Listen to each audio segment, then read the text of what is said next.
It's just 1%. People are doing it. So do you want us to talk about it?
Good morning, everyone.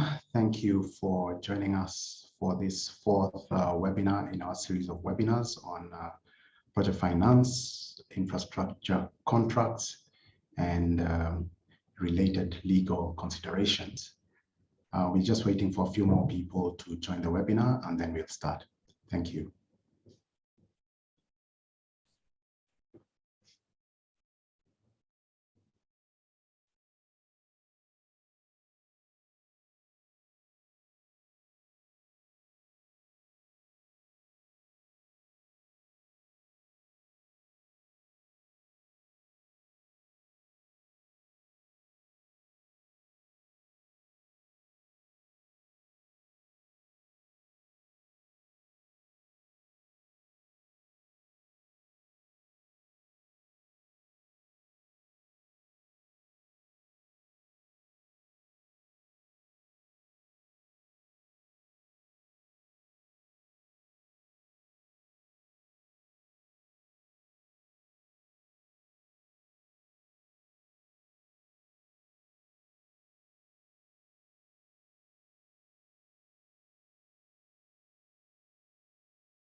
Good morning, ladies and gentlemen. Welcome to this fourth webinar of our series of webinars on project development and project finance. In the previous seminars, we have looked at a broad introduction to public-private partnerships. We've also looked at the construction side of PPP projects, that is looking at EPC contracts and the maintenance O&M contracts. We've also looked at the equity structuring for the funding of the development of such projects. In today's webinar, we will look at finance documents, government support measures, and credit enhancement tools. So today's webinar is divided into two parts. In the first part, we will look at introducing at a very high level the typical types of finance documents that would be involved in a project finance transaction. In the second part, we will also introduce the concept of government support measures and credit enhancement tools. So just to go back to an overview of the matrix of actors in a typical PPP or project finance transaction, as you recall from the previous webinars, we have the project company as the centerpiece in that matrix. And then we have the public sector parties that are granting either the concession or other agreement in the PPP arrangement. And then there's the off-taker, which could also be a governmental party, for example, in the case of power purchase agreement, where the state distributor is the purchaser of the power that's produced by that plant. There, of course, then at the construction level, then there are the contractors and the people who are tasked with the maintenance of the plant. And there you'll then have the EPC or other construction agreements, as well as the O&M and similar operation and maintenance contracts. You then, of course, have the sponsors of the project who are putting in the initial equity investment into the project. And then you will also have equity providers who come in alongside the sponsors to provide equity funding for the project. And then you'll also have the providers of leverage or debt, being the lenders. So today we will focus on that last limb, which is the debt arrangements. And so today we will introduce some of the less heralded documents in project finance. You will see on your slide there's no mention of the actual financing agreement or facility agreement. We think that merits its own separate webinar, because there's quite a lot to distill and discuss with respect to the financing agreements. We will discuss some of the other agreements that are typical in that matrix, but are often not given as much attention when people speak of the project financing documents. So the documents we'll introduce and discuss at a high level are the Common Terms Agreement, the Inter-Creditor Agreement, the Accounts Agreement, and the Direct Agreement. So we'll start with the Common Terms Agreement. So the Common Terms Agreement is an agreement that's concluded between the various financing parties and the project company. The primary function of that agreement is to try and ensure that there's a commonality in the approach to terms that cut across different documents. So be it, for example, key concepts such as to do with what exactly is a default, what exactly are the warranties of the project company, and if the sponsors are also giving warranties, what exactly are the warranties that are being given that cut across the financing documents and also the equity documents. The idea being to have consistency of definition of these terms and consistency of understanding of the impact of these concepts across the various facility documents that relate to the project. Because in the absence of such consistency of definition and application, then there's room for misunderstandings and disputes and things falling in the gap where there are differences in approach to key concepts. So, and of course, then it also builds efficiency in terms of drafting and understanding the concepts, as opposed to having them replicated in each document and having to change them across the suite of documents if a change is agreed. So it helps to have that one document that in which all these key terms and concepts that cut across a suite of documents are housed, and where there's a change, then it's made in one place, but it has an impact across a suite of documents. So it definitely adds to ease of documentation and ease of amendment and variation to the documents. So we'll now highlight some of the terms in a common terms agreement, or CTA, that typically are the focus of much of the negotiation of this document. It will not surprise you that the scope of the representations and warranties that are being sought by the lenders is often one of the key things that the sponsors and other parties will focus on. Typically, the lenders will want to have a robust set of representations and warranty coverage being given by the sponsors and by the project company, which relate to various factual as well as legal matters specific to the project, the parties themselves, the ownership of their interests in the project, as well as the operational aspects of the project company. And these may range from such matters as both the authority to enter into the various contracts, the status of the various permits and consents upon which the project is based, disclosures with respect to the accuracy and completeness of the information that has been provided to the lenders for purposes of due diligence and evaluation of the credit risk from that particular opportunity, warranties and representations with respect to the project site itself, title, and the right to develop and operate the plant or the project.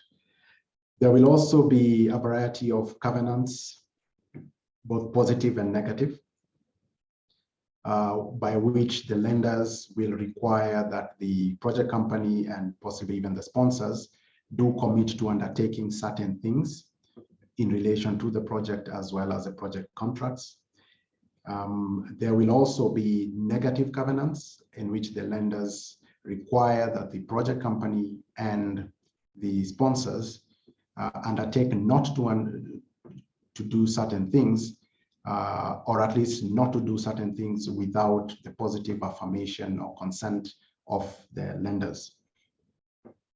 The idea being that the lenders have assessed the project and agreed to lend on the basis of certain assumptions, and so they would want as much as possible to ensure that those assumptions do not shift without their knowledge, and if they must shift, then there's a conscious decision and deliberation around the change in circumstances that might affect the assumptions upon which the financing is being advanced. The other area where it typically helps to have a common terms agreement cutting across a suite of documents is with respect to defaults or events of default. This is obviously an event that has an adverse impact on the performance of a project, or it may affect the validity of a project permit, and therefore may give the lenders the ability to take certain enforcement action against the project company, or indeed, depending on the materiality and adversity of the impact, may give the lenders the right to terminate the financing contracts and to accelerate or call in the loan.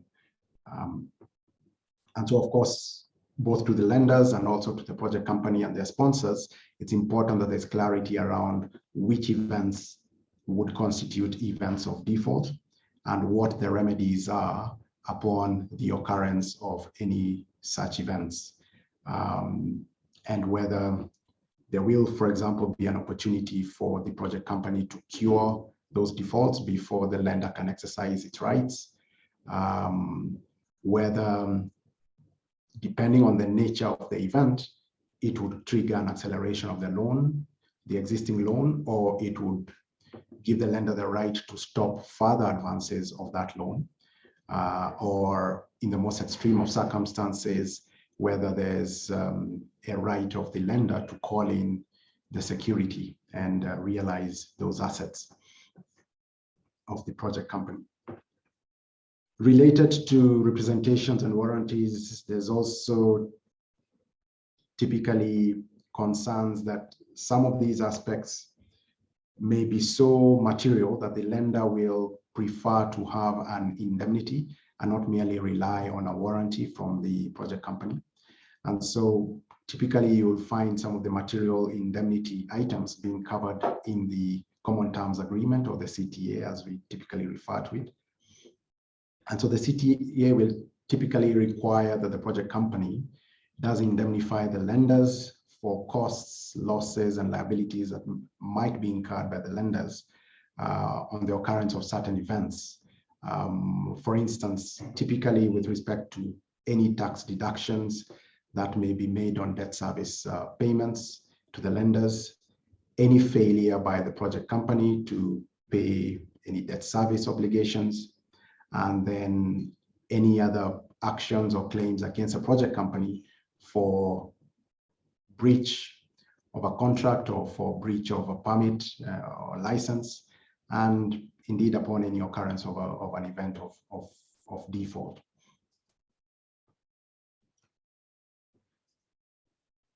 The other items that will typically be addressed in a common terms agreement, particularly when you have multiple lenders, is then the financial ratios that underpin the financing. And so ratios are important because they help the lenders to monitor the performance of the project and to also serve as an early warning system in case the project company is getting to a position where it's not able to repay the project financing. So some of the key ratios that would typically be covered in these documents would, for example, be the cash flow available for debt service, or the CFADS. And this seeks to measure the amount of cash available to meet the interest and principal repayments owed. And this would typically be calculated by netting out the revenue and the operating expenditures and the CapEx and the tax and working capital adjustments. The other common ratio that you will see is a debt service coverage ratio, which measures the cash flow available to pay current debt obligations by looking at the cash flow for a particular period in relation to the actual debt payment obligations for that period, both interest and principal. And so that would be expressed as a ratio of the cash flow available for debt service to the actual debt service obligation, both principal and interest. The other ratio you'll see often is what's called the loan life coverage ratio.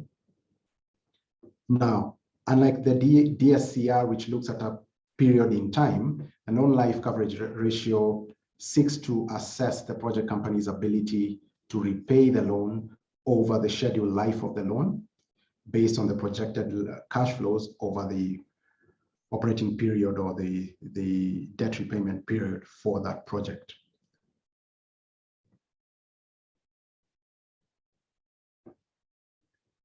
So I think in a nutshell, that gives you an idea of some of the key issues that you would try to cover in a common terms agreement, with a view to ensuring that there's efficiency and coordination between the different suites of loan documents and financing documents, which the various lender parties, as well as the project sponsors and other interested parties, will want to home in on and make sure that they're dealt with in a coordinated manner. And the next agreement we will now be looking at is the Inter-Creditor Agreement, which is an agreement that's typically entered into between the lending parties themselves. So the actual finance parties, as well as where you have a facility agent or security agents, then all these parties will typically enter into a an Inter-Creditor Agreement. And what does this do? The idea behind the Inter-Creditor Agreement is to set out the respective rights and obligations of the lender parties among themselves with respect to the borrower, being the project company, and with respect to the various assets over which security is being taken. Key in this is to make sure that what we call priority or ranking of each of the lender parties is well spelled out, and what rights and obligations then attach to that ranking or priority of the different lender parties.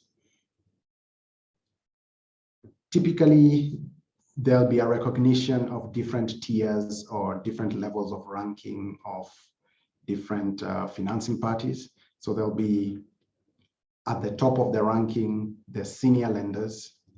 Then these will be followed by mezzanine lenders. And then there'll be the parties that offer hedging to the project company. Below those will be the equity or the unsecured parties, equity or quasi-equity providers. And then, of course, to the extent there's anything left after distribution in that order of priority, then the project company itself would come in. And so what are the key provisions you would expect the lender parties to be negotiating when trying to set up the Inter-Creditor Agreement? We've obviously mentioned the actual ranking. That needs to be properly captured, the actual ranking of the different tiers of lenders. And then the other key aspect is permitted payments. So if there are payments to be made to the lenders under the financing documents, in which order of priority are those payments made to the lenders themselves? And under what circumstances are those particular payments to be received by lenders in the various tiers? So in most intercreditor agreements, to the extent that there's no default on the senior debt, you'll typically see that the mezzanine lenders will receive interest payments on their debt as well. Then, of course, how to deal with amendments. It's not unusual in the course of the life of a project finance transaction to have requests for amendments or variations, but then obviously there needs to be an orderly method by which those decisions among the lenders are reached as to which amendments to permit, the circumstances under which amendments can be permitted.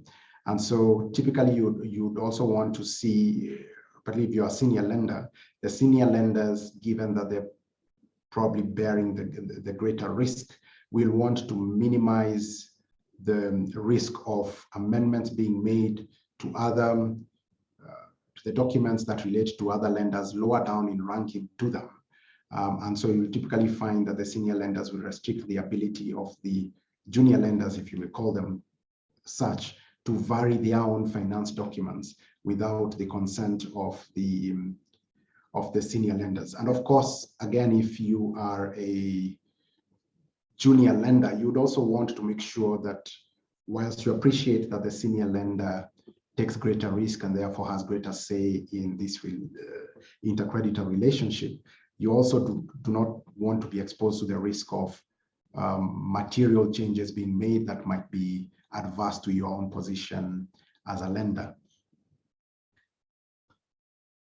It's also the case that the various tiers of lenders want to be able to restrict the ability of the other lenders in the consortium to take enforcement actions against the project companies, which of course might be to the detriment of the other security holders.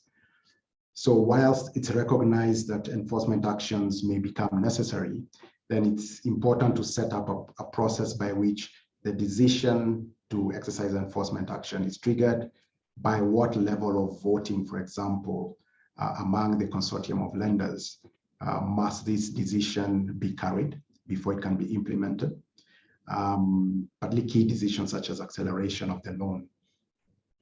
and the initiation of, say, insolvency proceedings and any other form of enforcement of the security.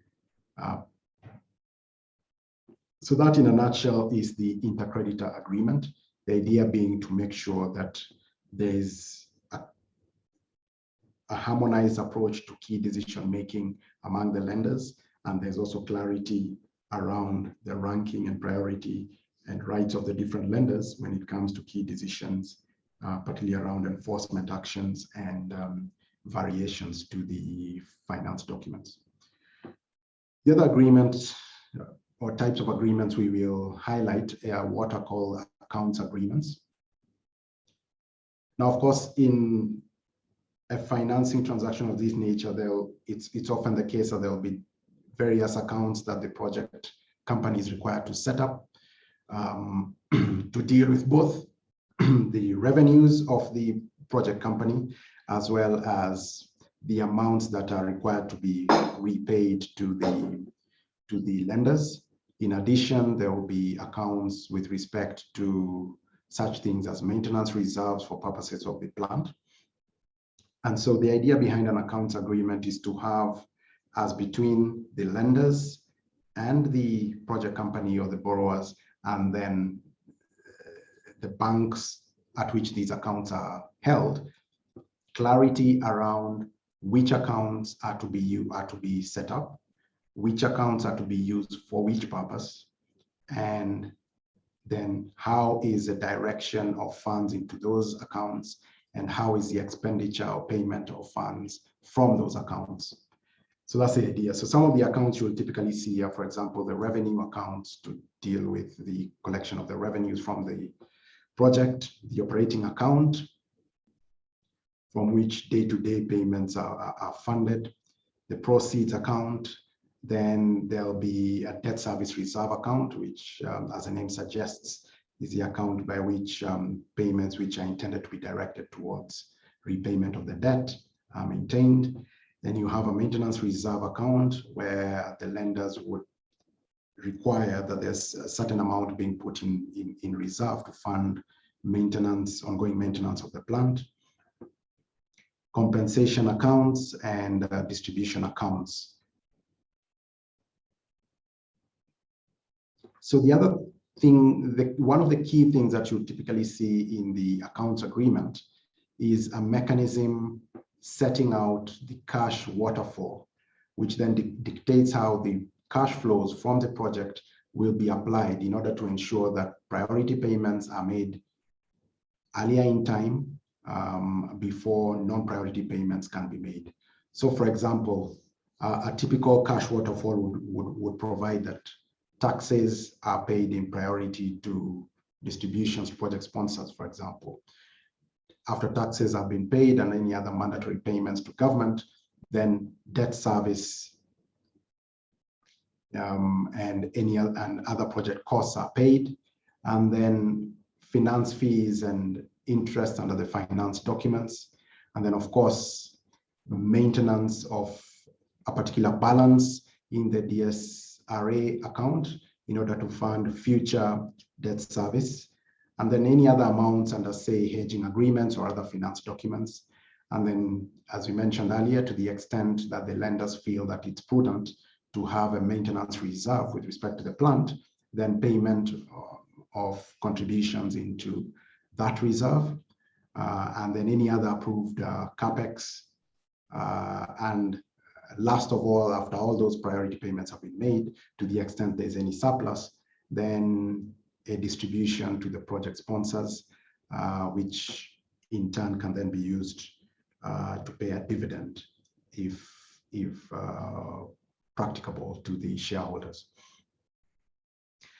Then direct agreements. So as you'll note when we discuss the matrix of actors, there will be, for example, construction agreements and operating and maintenance agreements to which the lenders will obviously not be a party. Those will be contracts between the project company itself and its EPC contractor and its O&M provider. There'll also be concession agreements with the government, as well as offtake agreements with third parties. So in that set of contracts, the relationship is between the borrower, in this case being the project company, and the other counterparties, and the lender is not typically a party, direct party to those contracts. But clearly, from a risk mitigation perspective, those contracts are at the heart of the project, and the lender is keen to ensure, for example, that the obligations of the project company to its EPC contractor are honored, the obligations of the project company to the O&M provider and to the concessioner, being typically a government or public party, those obligations are honored. And so one of the things that lenders would typically seek is to have rights that apply in favor of the lenders in a scenario where the project company defaults under those agreements, and the relevant counterparty possibly has the right to exercise remedies such as termination or other remedies against a project company. The idea here being that the lender will want to ensure that it can step in and have an opportunity before those adverse remedies are exercised, step into the shoes of the project company and seek to cure those defaults on behalf of the project company in order to avert a termination or any other adverse remedy being exercised by the counterparty. And so some of the key provisions from that perspective that you would see in a direct agreement would, for example, be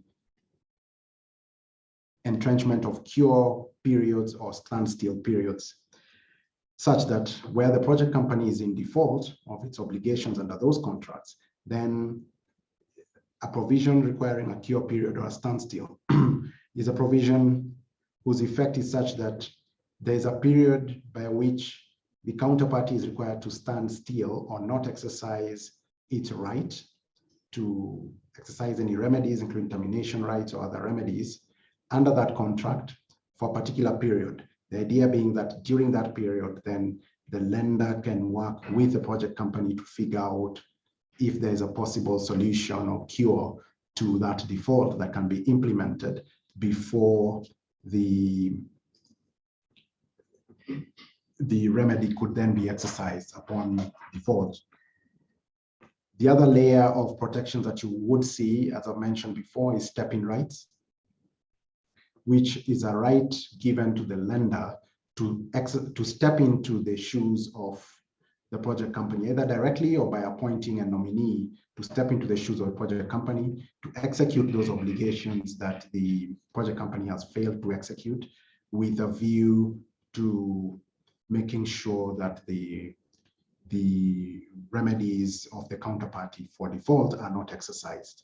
Of course, from a lender's perspective, one key thing you want to ensure is that these are couched as rights of the lenders. They are not obligations of the lender, such that there's no obligation for the lender to step in should it choose not to. There's no implicit guarantee being given by the lender that if the project company fails, I as lender will step in and cure that default.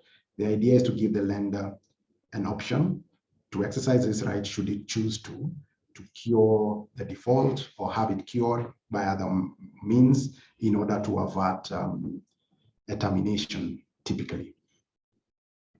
And so some of the events that would typically trigger step-in right are, for example, the failure to achieve completion within a certain period, any prolonged force majeure event that might give the counterparty the right to cure the contract, and any interruption or delay in the provision of services. So, for example, under the concession agreement to the government, or say an offtake agreement such as a power purchase agreement. So, of course, whilst in theory having the step-in rights is useful from the lender's perspective, this must also be balanced by the practical question around how practical is it that the lender can actually assume the project company's obligations and in fact discharge them. Some of these practical concerns will actually be regulatory in nature. So, for example, some of the obligations that the project company is undertaking under, say, a concession agreement or the offtake agreement will constitute regulated activities for which a license is in fact required, and therefore it may not be possible for a lender that does not have the relevant license to actually step into the shoes of the concessionaire and exercise such regulated rights in the absence of a license. And so then that will also trigger questions around, do we then need to assign or transfer the underlying licenses that are held by the project company to the lenders or their nominee in order for them to actually exercise these rights? And of course, then the lender will have to ask itself questions around its own capacity to actually discharge the services. What is the effect of a lender stepping on the continuity of services and the continuity of the various relationships that exist upon which the success of a project lies? So, for example, even relationships with the local communities. How effective or how well would the lender undertake these and secure that these are implemented, whilst at the same time ensuring that the concession agreement is honored? So these are some of the practical considerations that the lender would need to ask itself, particularly when it's at the point of considering whether to exercise these step-in rights. So we'll now turn to the second part of our presentation, where we will address what are called government support measures and credit enhancement tools. In this second part of the presentation, we will look at the nature in a project scenario in respect of which government support measures and credit enhancement tools may be required, the various forms of government support measures that are available in the region, and some examples of credit enhancement tools and products that typically are brought into play in the context of projects and project finance. So very briefly, some of the risks that would attend to projects, particularly in the context of developing countries, would, for example, be the offtake risk, that is the ability of the offtaker. So again, we use the illustration of a power purchase agreement, more so in the context of the region where most of the offtakers are essentially government monopolies rather than merchant offtakers. So there's a concern that particularly where you have a monopoly state-owned offtaker, with the ability of that offtaker to meet its obligations in the long term under the various agreements with the project company. There's of course then political risk, risk of unrest, risk of expropriation, risk of changes to the law that might have an adverse impact on the project and its long-term viability or profitability.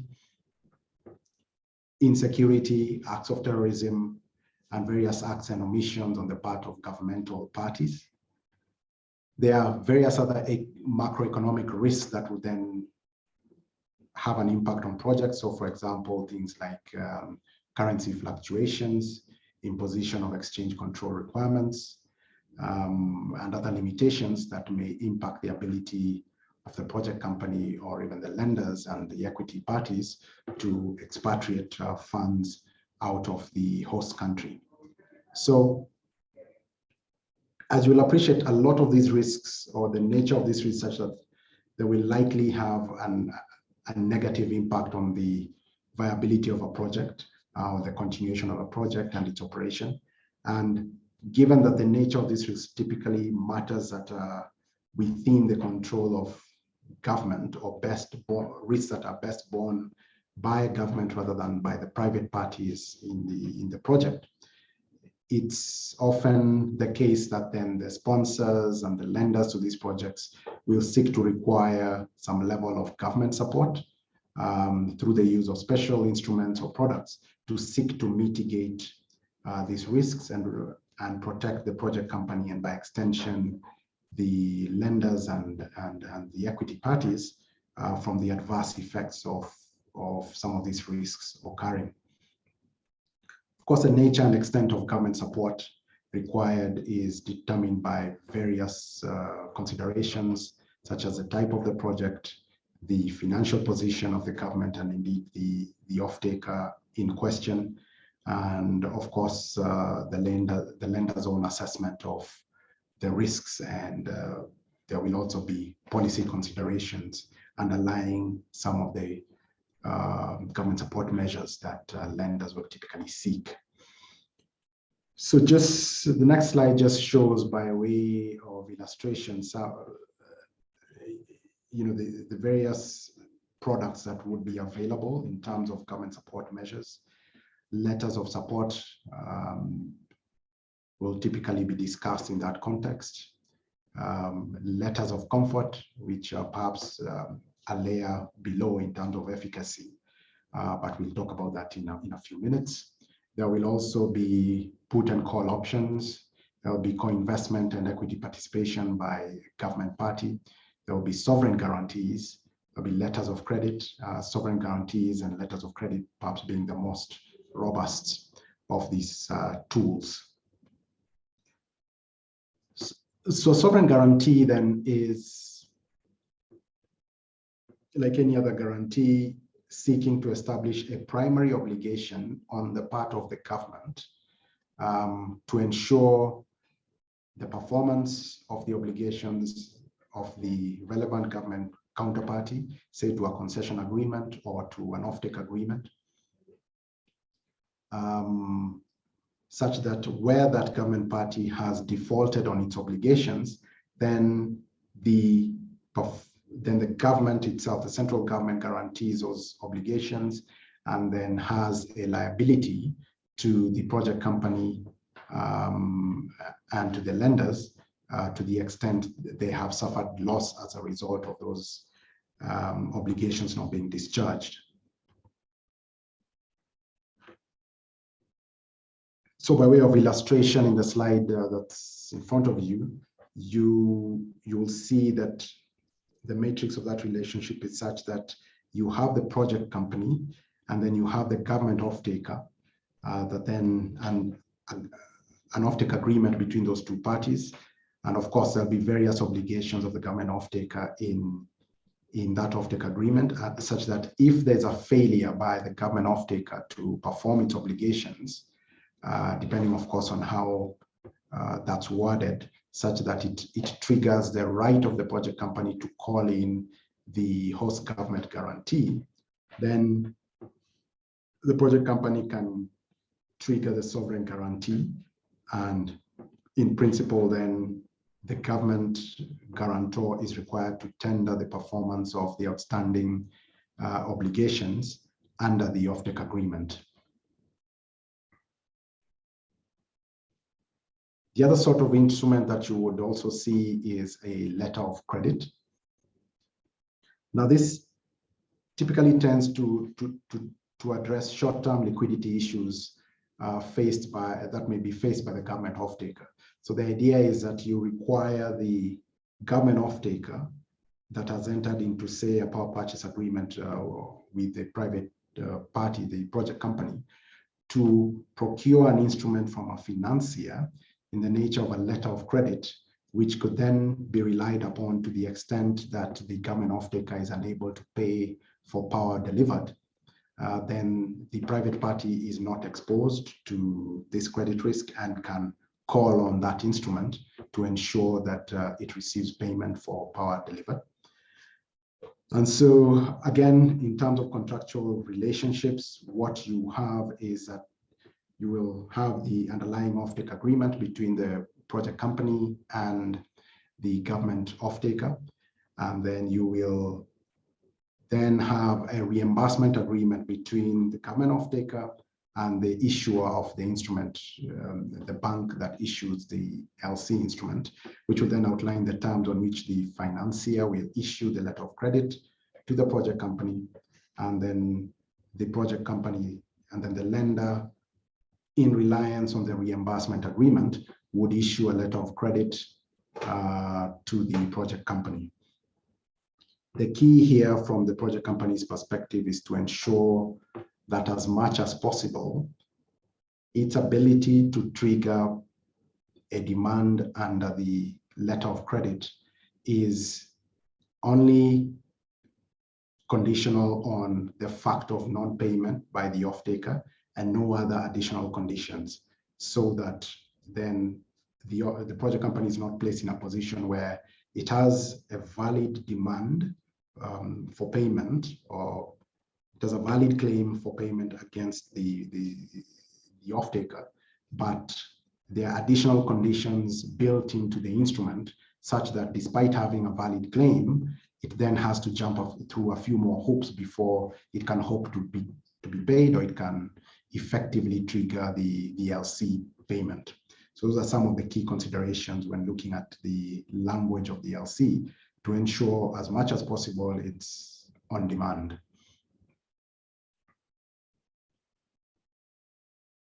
So letters of support.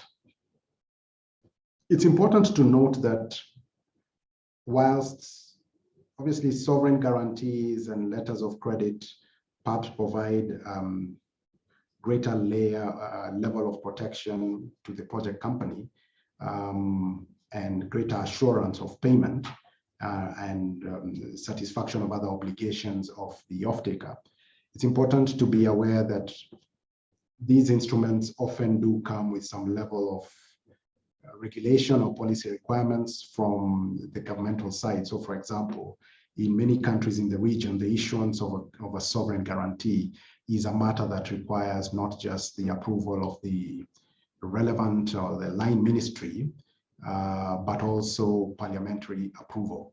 And so under public finance legislation, it's important for the project company and the lenders and their advisors to understand what are the underlying policy or legislative considerations that would attend to the potential issuance of a sovereign guarantee, and is it likely that this can be obtained. And of course, even as a matter of policy, as we'll discuss in a moment, governments now have particular policy considerations as to what level of support they would give to government-owned off-takers with respect to their credit risks.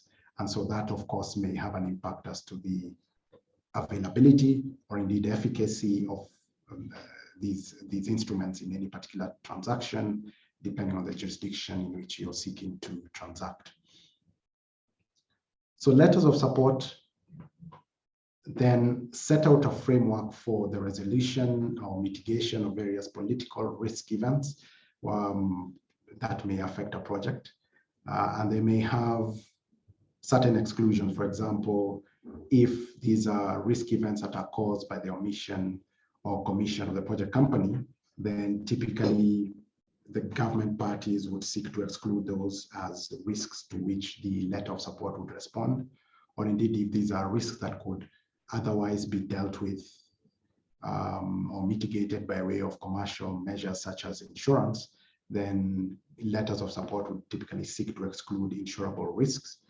So what the letter of support generally seeks to do is to provide an express acknowledgement by the government party that the project exists, the project is underpinned by various agreements concluded between both the project company and various perhaps government-owned concessionaires and off-takers, and the project is also supported by equity and debt investors who of course have a certain expectation of return, and then a notification mechanism and triggers for the sort of covered risks to which the letter of support is intended to respond. And then typically the government will, just in the same manner as we mentioned when we're talking about direct agreements, standstill periods and step-in rights, the government in a similar manner will want to have a standstill period during which, if the covered event occurs, then the government itself is given an opportunity by way of a standstill to try and seek to mitigate or remedy the issue before remedial action can be taken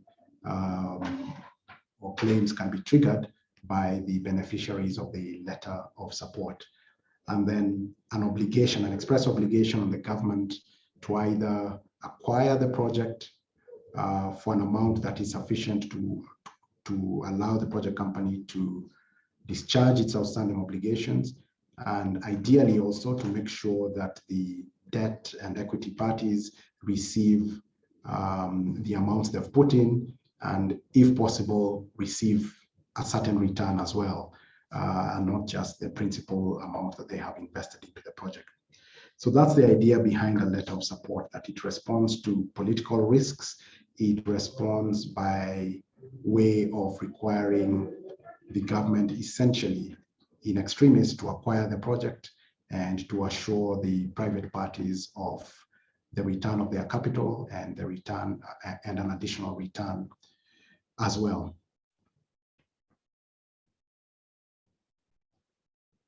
So put and call options. In brief terms, a put option is a right afforded to one party to force or require the other party to purchase either it's a particular asset or shares in a particular company. And the call option is the opposite. It gives the party that's a beneficiary of the call option to force the other party to sell an asset to it or to sell shares to it. So the put option, you're forcing the other party to buy the asset that you hold. In the call option, you're forcing the other party to sell to you the asset that it holds. So quite customary in the context of shareholding, particularly in private company context. So in the context of a PPP, how these are applied is that if the offtake contract is terminated prematurely, then either the government has a right to force the private parties, the shareholders of the relevant project company, to sell the project assets or their shares in the project assets to the government. And that then is a call option by which the government is essentially forcing the private parties to sell the project company or its assets or their shares in the project company to the government. And this is where the offtake agreement is terminated because of the default of the project company.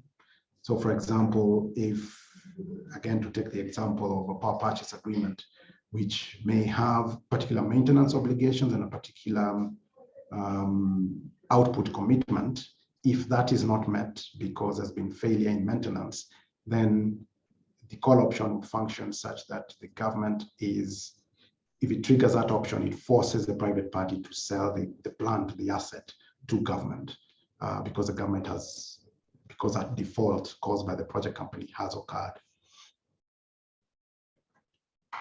On the flip side, in a put scenario, this is where, for example, again, under the offtake arrangement, there has been a failure due to the default of the offtaker, which has led to the termination of the offtake agreement. And therefore, because there's no longer an effective offtake agreement, and clearly the parties have not made, the private parties have not made the return they had hoped to make. And there's also lenders who have put in, and equity parties who have put in money into the project and now need to realize that money and hopefully also make some return. Then in that scenario, then you're putting the asset or the shares in the project company to the government, forcing the government to buy them off you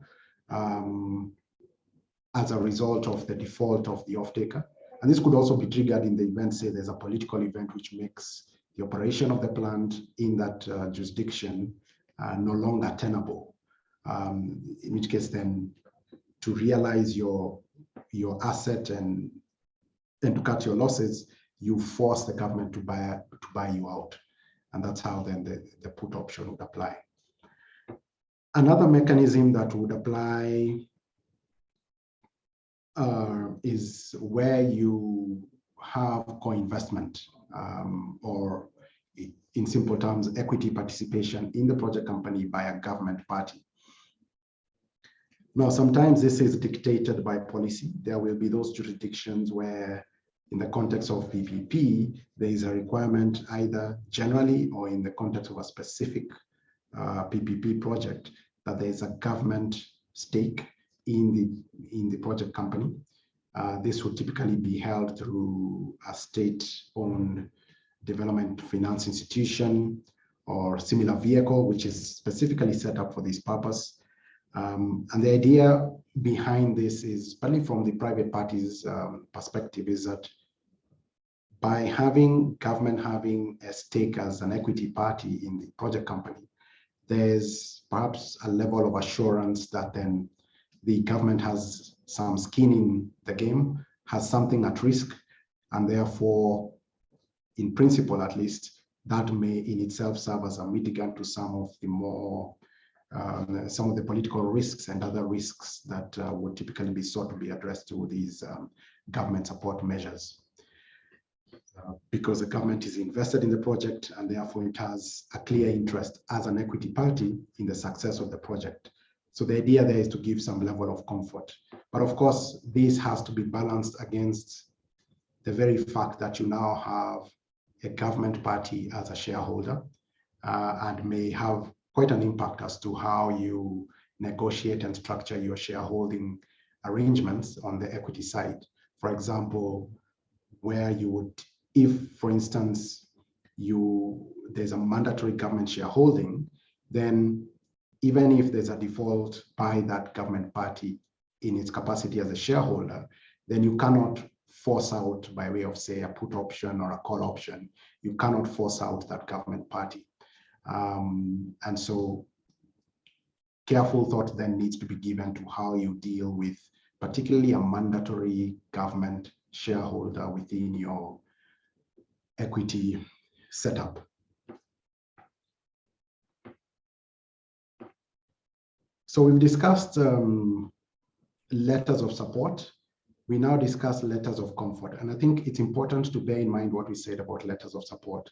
Letters of support do create a legal obligation on the government in the event the covered event arises to acquire, to buy out the private parties and to ensure that there's a return of their capital as well as an agreed level of return in that payment that is being made to the private parties upon the acquisition of the asset. Now, the letter of comfort, however, does not impose a legal obligation on the government, unlike the letter of support. And that's a key distinction, that the letter of support creates a legal obligation on the part of the government. The letter of comfort does not. So the letter of comfort gives assurances by the government that certain things will happen. So broadly speaking, it sets out intent or aspiration without creating a binding legal commitment. Now, why would parties pursue a letter of comfort? As we mentioned when we were speaking about sovereign guarantees and letters of support, there will be various policy and sometimes even legislative considerations around the availability of some of these instruments in a particular context. So if, for example, there's a government policy that simply says, we will not give, as the government, we will not give letter of support commitment or sovereign guarantee commitment in favor of state-owned entities when they enter into PPP or other offtake arrangements, we will not, as a central government, give that commitment. So if that's simply not available because of policy concerns, then the private parties may still consider that some level of assurance by government in writing that the government affirms that the project exists, it affirms that it's been funded by debt and equity, and it gives statements of intentions to support the project and to support the off-taker, that whilst they may not rise to the level of an outright guarantee or an outright letter of support, it is better than nothing, and that in any case, the government will not issue such a letter of comfort without thinking through the affirmations and expressions of intent that it is putting down in writing. So that's the idea, that sometimes you will not always get the highest level of protection that you would seek by way of a guarantee or letter of support or letter of credit. And therefore, in default or where these are not available, some level of comfort from the central government is certainly better than nothing. And so the idea here is that these, when you look at the language of a letter of comfort as contrasted to, say, a letter of support, the language here is more aspirational. There's the statements there express affirmations to support the project rather than we will, if this happens, we will make sure that you're paid a particular amount as a private parties. And therefore, the letter of comfort does not impose any binding obligations on the government. And it's not a document that you would typically be able to then go to international arbitration and seek to sue upon. But one would hope that it gives some level of moral or political suasion, which the project company and the lenders could then use to persuade the government to seek to ensure that the off-taker, the state-owned off-taker,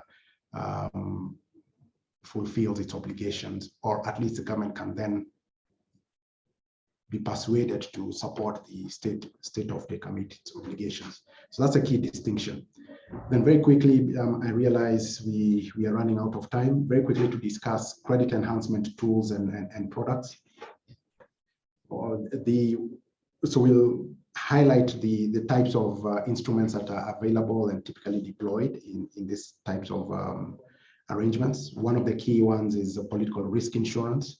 So whilst we say a letter of support will give you some level of political risk coverage by the host government itself, sometimes parties will also consider that if the issue that we are seeking to rely upon, if the event that we are seeking to rely upon is in fact an issue that has been caused by the very government to whom we'll be going back to seek protection from, perhaps that might not be effective coverage. We want coverage from a third party by way of an insurance product that responds specifically to political risk events.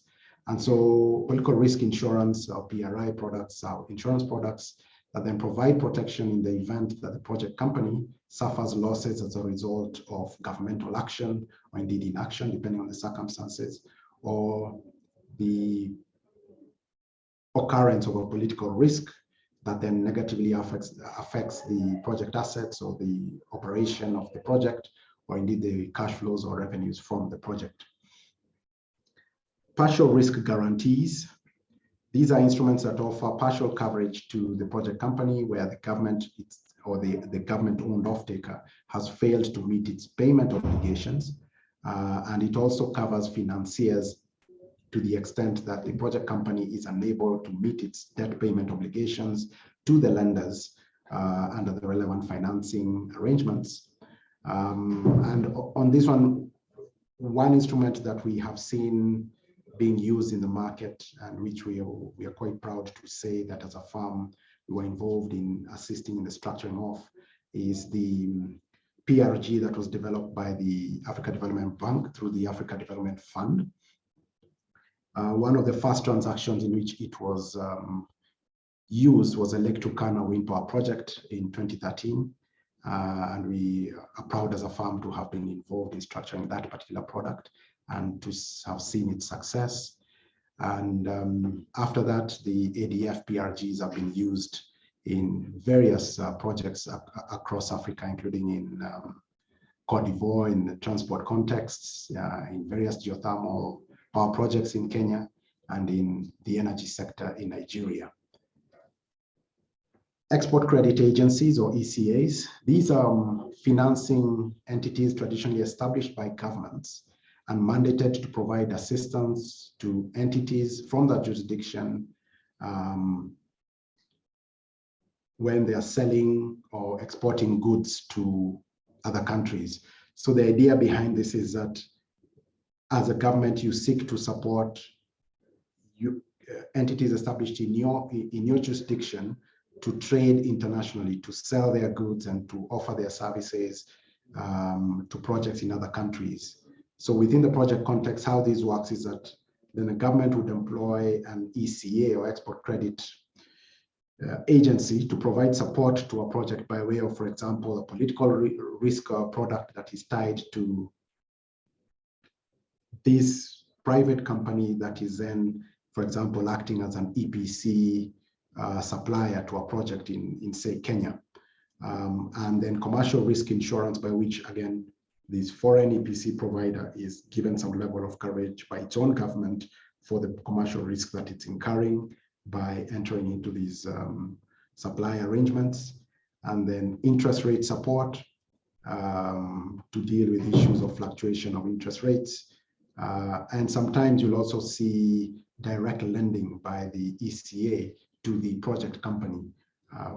The idea there is simply to de-risk the project for the benefit both of the project company, but also the private entity established in the country in which the ECA is established as a means of promoting foreign trade and foreign investment by its own companies. Examples of ECAs would be the Exim Bank of the US and the Export Credits Guarantee Department of the UK. There's COFAS from France and AMES of Germany. So those are just some examples. And of course, there are also Chinese Exim entities which are quite active in the African project finance context. So at this point, we would invite any questions that you may have, and we would seek to answer them in the short time that we have left.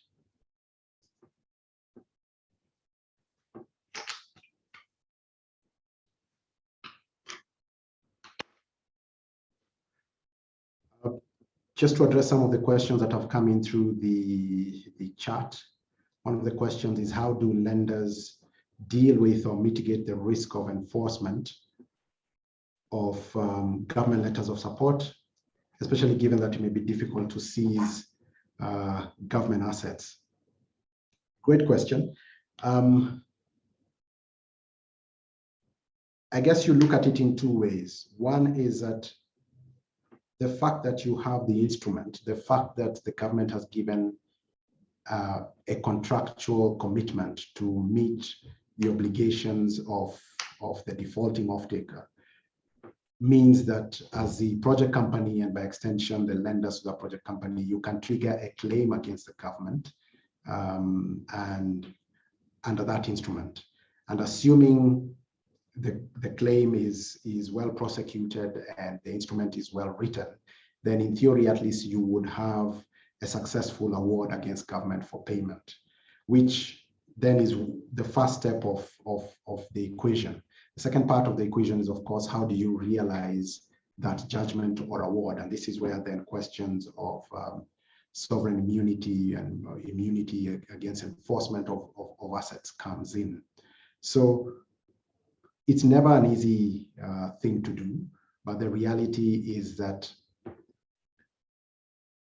there will be opportunities to seize assets that may be commercial in their nature, or which are not the subject of protections under sovereign immunity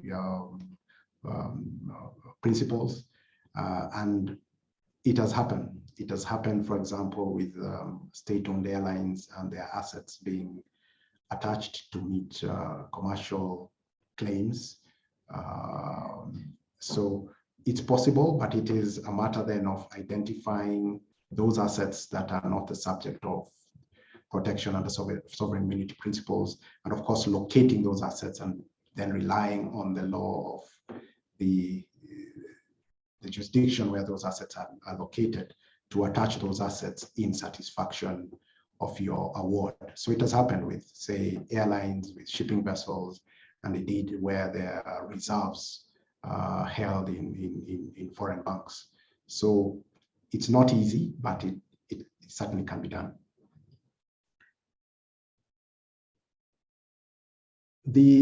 Another question that has come through is, has there been instances where a letter of comfort has been rejected given that it's not binding?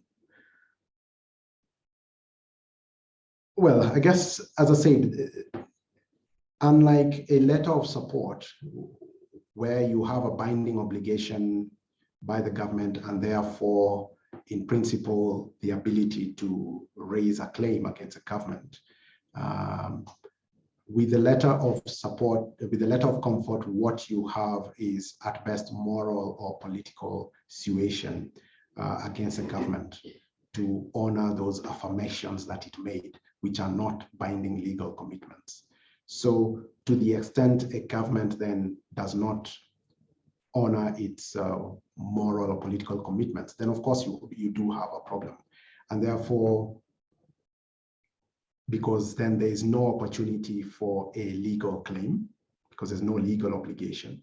But the idea here is that, as we mentioned, is that no reasonable government will issue even a letter of comfort without really thinking through what this means, because the idea is that then if the government does not honor its commitments, then of course the word does go out among the project finance community that this government has failed to honor a particular commitment, although it's not a binding obligation. But if then this becomes an entrenched practice where these letters of comfort lose meaning, then of course over time, then lenders and development finance institutions start to price these in when they're negotiating their credit risk mitigation measures and when they're pricing the actual loans. And over time, then you find that it is the projects and the sponsors in that country that then start to lose out, because the country is then seen as being higher risk than a jurisdiction where the government will honor even its moral commitments by way of letters of comfort. So that, yes, it's not an immediate solution to your problem if the government does not honor that commitment, but over time, it tends to be something that works as an inhibition, at least, to the government from not seeking to honor those particular kinds of commitments, although they do not rise to the level of a legal obligation. And the other point to be said there is that that's why also it helps to then layer up these protections. So for example, and this ties into one of the questions that come up, that where you, for instance, do not get a full-on sovereign guarantee or a letter of credit or a letter of support that is effectively worded to create a binding legal obligation on the part of the government party, then it helps to also consider these other instruments, such as the political risk insurance instruments, because then they serve as a means of further mitigating your risk, where you might consider that the letter of comfort might not be sufficient to mitigate your risk, and the other more robust instruments are perhaps not available from the government parties. Then you go to the private market and seek these other instruments, which in theory at least will help mitigate some of your risk as a lender to the project. We are open to a few more questions.